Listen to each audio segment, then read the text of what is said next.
नमस्कार दोस्तों, स्वागत है आप सभी का एक और नए वीडियो में। दोस्तों इसके पहले वाले वीडियो में हम आप सभी को सोशल साइंस के 1 से लेकर 40 तक ऑब्जेक्टिव क्वेश्चन बताए थे, बट इस वीडियो में हम आपको 40 से लेकर 80 तक ऑब्जेक्टिव क्वेश्चन बताने वाले हैं। और मैंने पहले ही वीडियो में बोल दिए थे कि जो भी हम ऑब्जेक्टिव क्वेश्चन बताएंगे वो पूरा 2023 बोर्ड परीक्षा में पूछेगा। A to Z objective question लड़ेगा और पूरा का पूरा 10th क्लास के छात्रों के लिए है। तो एक एक ऑब्जेक्टिव क्वेश्चन को बारीकी से याद करना, ठीक है। एग्जाम बहुत ही नजदीक आ चुका है, आप ऐसे में अभी लखराई मत करिए, अच्छे से याद करिए जो भी मैं दे रहा हूँ, ठीक है। तो चलिए 41 नंबर क्वेश्चन देखते हैं। 41 नंबर क्वेश्चन है, भारत में सबसे लंबा बांध कौन है? भारत में सबसे लंबा बांध कौन है? तो देखिए 41 का आंसर होगा आपका ऑप्शन में सी, हीराकुंड बांध। भारत में सबसे लंबा बांध जो होता है ना, उसका नाम है हीराकुंड बांध। तो आपका आंसर क्या होगा? 41 का ऑप्शन में सी होगा। जबकि अगला क्वेश्चन है, कौन प्राथमिक ऊर्जा का उदाहरण नहीं है? इनमें से कौन है जो प्राथमिक ऊर्जा का उदाहरण नहीं है? ऑप्शन है कोयला, विद्युत, प्राकृतिक गैस, पेट्रोलियम। तो देखिए 42 का जो करेक्ट आंसर होगा ऑप्शन में बी होगा, विद्युत। विद्युत जो है ना वो प्राथमिक ऊर्जा का उदाहरण नहीं है, बल्कि कोयला, पेट्रोलियम, प्राकृतिक गैस है, लेकिन विद्युत नहीं है। अब देखिए अगला क्वेश्चन है, पूर्व मध्य रेल का मुख्यालय कहाँ है? नई दिल्ली, कोलकाता, हाजीरपुर या फिर मुंबई? तो देखिए 43 का आंसर आपका हो जाएगा ऑप्शन में डी होगा, हाजीरपुर में, ठीक है। पूर्व मध्य रेल का मुख्यालय कहाँ है? तो हाजीरपुर में स्थित है, जो बिहार में ही है हाजीरपुर। देखिए अगला क्वेश्चन चावल है। तो मेरे प्यारे स्टूडेंट, चावल एक खरीफ फसल होता है और गेहूं एक रबी फसल होता है। तो चावल क्या है? एक खरीफ फसल होता है। 45 नंबर क्वेश्चन है, निम्न में कौन निजी क्षेत्र की कंपनी नहीं है? निम्न में कौन निजी क्षेत्र की कंपनी नहीं है? तो यहाँ पर आंसर होगा ऑप्शन में सी, सेल, ठीक है। अगला क्वेश्चन है, कौन खनिज कोडरमा से संबंधित है? ये क्वेश्चन काफी जबरदस्त है, ठीक है। 46 नंबर, निम्न में कौन खनिज कोडरमा से संबंधित है? बॉक्साइट, अभ्राग, तांबा या फिर लौह अयस्क? तो 46 का करेक्ट आंसर होगा ऑप्शन में बी, अभ्राग, ठीक है। देखिए अगला क्वेश्चन, ऑपरेशन फ्लड का दूसरा नाम क्या है? ऑपरेशन फ्लड का दूसरा नाम क्या है? तो श्वेत क्रांति। ऑपरेशन फ्लड का दूसरा नाम क्या होता है? श्वेत क्रांति। सभी लोग याद रखना। अब चलिए अगला क्वेश्चन काफी जबरदस्त है, लीची के उत्पादन के लिए बिहार के 2 जिले प्रसिद्ध है। आप सभी को लीची काफी ज्यादा पसंद आता होगा, ठीक है। लीची आप सभी खाते भी होंगे, तो याद रखिएगा, मतलब कि लीची के उत्पादन के लिए बिहार के कौन से 2 ऐसे जिले जो सबसे ज्यादा वहाँ पर लीची मतलब कि होती है? तो 48 का करेक्ट आंसर क्या होगा? ऑप्शन में डी होगा, मुजफ्फरपुर और वैशाली में सबसे ज्यादा लीची उत्पादन होता है। अब देखिए अगला क्वेश्चन है 49 नंबर, आय तथा उपभोग का अंतर है। देखिए आय तथा उपभोग का अंतर क्या कहलाता है? तो बचत कहलाता है, ठीक है। आय और उपभोग का अगर माइनस में अंतर करिए, जैसे कि आय माइनस उपभोग अगर करिएगा तो क्या कहलाएगा? तो बचत कहलाएगा। आंसर होगा सी नंबर।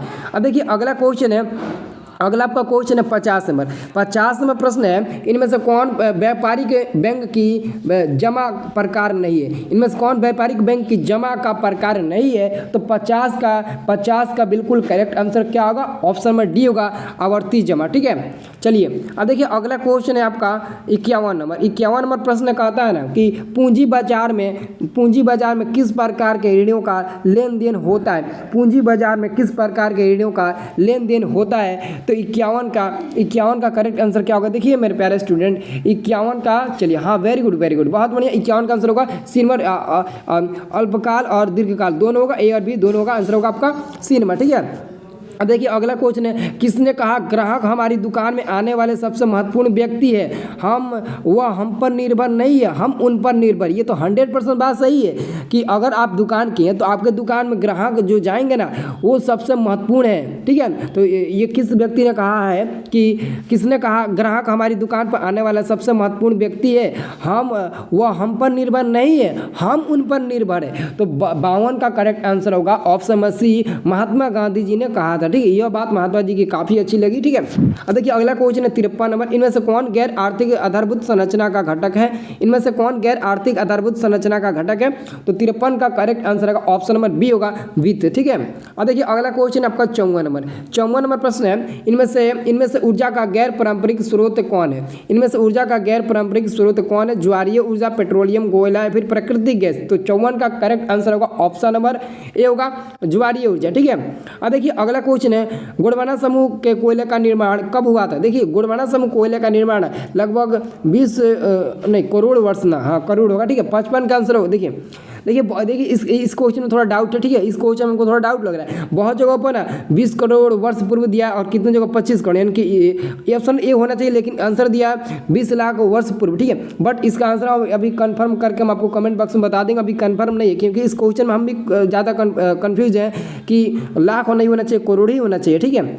चलिए अगला क्वेश्चन देखते हैं 56 नंबर। देखिए 56 नंबर क्वेश्चन कहता है ना, निम्न में खरीफ फसल कौन है? निम्न में से खरीफ फसल कौन है? देखिए खरीफ फसल चावल, देखिए नहीं, हमको तो लगता है कि खरीफ फसल सभी होगा, क्योंकि जब धान बोई जाती है तो धान के समय भी मक्का भी बोई जाता है और मक्का के समय में कपास भी बोई जाती है। तो 56 का आंसर तो डी नंबर होना चाहिए। क्या होगा? डी नंबर होना चाहिए, ठीक है। 56 का आंसर क्या होगा? डी नंबर होगा, ठीक है। याद रखिए, जैसे कि गेहूँ के समय में मटर, तिलहन फसलें, सरसों और ये सब मतलब कि तोड़ी वगैरह बोई जाती है ना, ठीक वैसे ही मतलब कि खरीफ फसल यानी कि चावल, मक्का, कपास ये सब एक ही सीजन में बोई जाती है। अगला क्वेश्चन 57 नंबर, इनमें से कौन रेशेदार फसल नहीं है? इनमें से कौन है जो रेशेदार फसल नहीं है, जिसमें रेशे मौजूद नहीं होते हैं? आंसर होगा गन्ना रेशेदार फसल नहीं है, बल्कि सन, जूट, कपास ये सभी रेशेदार फसल होते हैं, लेकिन ये जो आपका गन्ना नहीं, इसमें रेशेदार फसल नहीं होते हैं, ठीक है। चलिए मैं आप सभी को एक बात बताना चाहता हूँ। अगर कोई भी विद्यार्थी शुरू से अभी तक कुछ भी नहीं पढ़ा है, लेकिन फिर भी वो चाहता है कि बोर्ड परीक्षा 2023 में हम अच्छे से पढ़े और अच्छे से अच्छे नंबर लाए, तो आप लोग टेंशन मत लीजिएगा।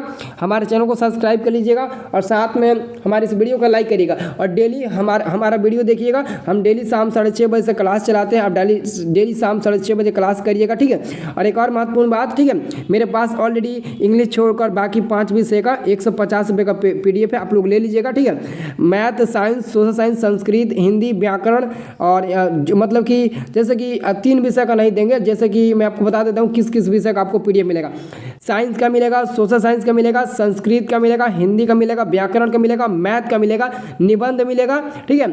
और यही आपका मिलेगा, ठीक है। इन सभी का सब्जेक्टिव ऑब्जेक्टिव मिल जाएगा, ठीक है। और आप लोग उस PDF को 150 रुपये हमसे पेमेंट करके ले लीजिएगा। और इसमें पूरा VBI दे दिए हम, क्वेश्चन ऑब्जेक्टिव सब्जेक्टिव 2023 में आने वाला है ना, सब हम दे दिए, ठीक है। तो देखिए मैं आपको चैलेंज नहीं कर सकता हूँ, लेकिन मैं इतना वादे के साथ कह सकता हूँ कि 80% आप वहाँ से रिजल्ट बनाएंगे आप अपना। तो मेरा मोबाइल नंबर है 9693 इस नंबर पर आप फ़ोन करके आप या फिर इस नंबर पर पेमेंट करिएगा, गूगल पे, फिर पेफोन या फिर पेटीएम पेमेंट करके इसका स्क्रीनशॉट लेकर हमारे व्हाट्सएप भेज दीजिएगा, हम तुरंत आपको दे देंगे। ऐसा नहीं है कि पेमेंट करने के बाद हम नहीं देंगे, ऐसा हो ही नहीं सकता कि हम आपको नहीं देंगे, ठीक है। और एक और महत्वपूर्ण हम आपको बात बता देते हैं कि आप लोग PDF लेने के बाद उसे अच्छी तरीके से याद करिएगा और अच्छे से जब पढ़ेंगे प्रयास करिएगा। और कभी आप लालच मत करिएगा कि सर 150 रुपये क्यों ले रहे हैं। आप सोचिए मत, फटाफट 150 रुपये हमसे किसी न किसी तरह ले लीजिए, नहीं तो आगे चलकर बहुत ज़्यादा आपको प्रॉब्लम होगी। आगे चलकर हो सकता है कि 150 रुपये की जगह और आपका प्राइस बढ़ जाए, ठीक है, क्योंकि जो हम क्वेश्चन देते हैं वो गेस करते हैं, वो क्वेश्चन आना ही आना है, ठीक है। इसलिए मेरा 150 रुपया PDF का पेमेंट है। अगर किसी को भी पसंद आएगा तो ले लेना, पसंद क्या आएगा आप ले लीजिएगा, इतना सोचिएगा मत, ठीक है, क्योंकि टाइम निकल जाएगा तो कोई फायदा नहीं होगा। अब देखिए अगला क्वेश्चन है, कांडला विशेष आर्थिक क्षेत्र कहाँ है? कांडला विशेष आर्थिक क्षेत्र कहाँ है? तो 58 का करेक्ट आंसर होगा ऑप्शन नंबर बी होगा, गुजरात में। कहाँ है? तो गुजरात में। अगला क्वेश्चन है, गुटेनबर्ग का जन्म हुआ था। देखिए गुटेनबर्ग का जन्म जर्मनी में हुआ था, मैंने आपको पहले ही बता दिए थे गुटेनबर्ग का जन्म जर्मनी में हुआ था, जहाँ पर कार्ल मार्क्स और रेनर मार्क मैक्स मूलर जी का जन्म हुआ था, वहीं पर जर्मनी में गुटेनबर्ग का भी जन्म हुआ था। अब देखिए अगला क्वेश्चन है, इंग्लैंड में मुद्रण कला की शुरुआत किसने की? इंग्लैंड में मुद्रण कला की शुरुआत किसने की थी? तो 60 का करेक्ट आंसर होगा ऑप्शन नंबर बी होगा, कैक्सटन, ठीक है। अगला क्वेश्चन है, 1917 ईस्वी की पहली रूसी क्रांति किस नाम से जानी जाती है? तो याद रखना 61 का आंसर होगा ऑप्शन नंबर ए, फरवरी क्रांति के नाम से जानी जाती है। जबकि अगला क्वेश्चन है 62 नंबर, लाल सेना का गठन किसने किया था? तो ट्रांस्की ने किया था। लाल सेना का गठन ट्रांस्की नामक व्यक्ति ने किया था। 62 का आंसर होगा सी नंबर। अगला क्वेश्चन है, ऑल इंडिया मुस्लिम लीग की स्थापना कब हुई? ऑल इंडिया मुस्लिम लीग की स्थापना कब हुई? तो 63 का आंसर होगा बी नंबर, 1906 ईस्वी में। और 1906 ईस्वी के बाद 1907 में हजारी प्रसाद द्विवेदी का जगह जन्म हुआ था। देखिए अगला क्वेश्चन है, तख्त श्री हरमंदर जी साहिब कहाँ स्थित है। अरे गजब का क्वेश्चन है, वाह क्या बात है। चलिए 64 का हम लोग आंसर टिक लगाएंगे। ऑप्शन नंबर पर पटना में स्थित है, बिहार राज्य की राजधानी पटना में स्थित है। अगला क्वेश्चन, सिपाही विद्रोह कब हुआ था। एक व्यक्ति ने हमें कमेंट करके पूछा था हमसे कि सर सिपाही विद्रोह कब हुआ था। 1857 में हुआ था बच्चों, याद रखना 1857 ईस्वी में सिपाही विद्रोह हुआ था, ठीक है, याद रखना। देखिए अगला क्वेश्चन है, श्वेत क्रांति का संबंध अर्थव्यवस्था के किस क्षेत्र से है। श्वेत क्रांति का संबंध, देखिए श्वेत क्रांति ना हमको लगता है कि कृषि से संबंधित है, ठीक है, हमको थोड़ा बहुत लगता है। प्राथमिक, हाँ प्राथमिक कोई ना कृषि बोलता है, हाँ बिल्कुल ऑप्शन नंबर यही होगा, ठीक है।